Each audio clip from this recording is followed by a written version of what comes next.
Today I'm going to be showing you how to make Mkenye, which is a traditional Kenyan recipe from the western region, and it's usually made from beans and sweet potatoes. This is a recipe for about 5 people. So you're going to buy your sweet potatoes, peel, wash and boil until tender, and also you're going to be boiling your beans. So over here I have already boiled my red kidney beans. I'm using the red kidney beans.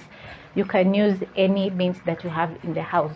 Also, I'm going to be adding a twist by adding some onions to my Mkenye, and it's going to add a lot of flavor. Once done cooking the sweet potatoes, I'm going to transfer to another stove top, and immediately I'm going to add a small pot over medium low flame, add cooking oil and my onions.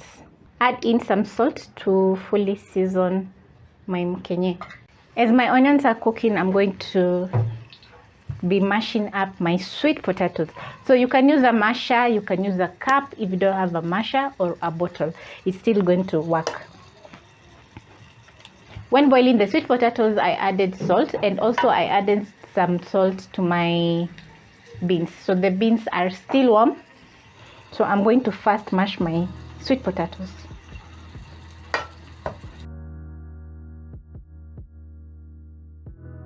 Once the sweet potatoes are mashed, I'm going to add in my beans.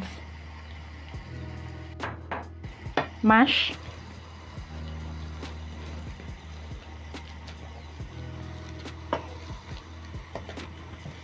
Mix using my wooden spatula.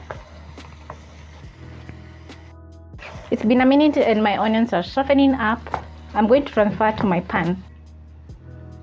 The onions are going to add a very nice onion flavor to my Mkenye. So if you don't like the onion taste in your Mkenye, you can skip this. It's quite optional, but I chose just to add some onions to add flavor to my Mkenye.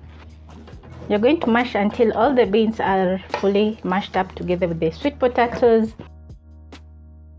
I've placed back my pan on my stove top, so I'll be mashing while the sweet potato heats up. This is looking so good, and my family is going to be enjoying the Mkenye with some stew. You can also enjoy it as it is because it is super sweet and savory. Savory because I've added salt to my potatoes and beans, and also I've made sure that it is fully seasoned. So yeah, it's fully enjoyable. So I hope you'll be making this very simple, budget friendly, cheap lunch idea or dinner idea at home, and I hope you'll enjoy trying out a new recipe.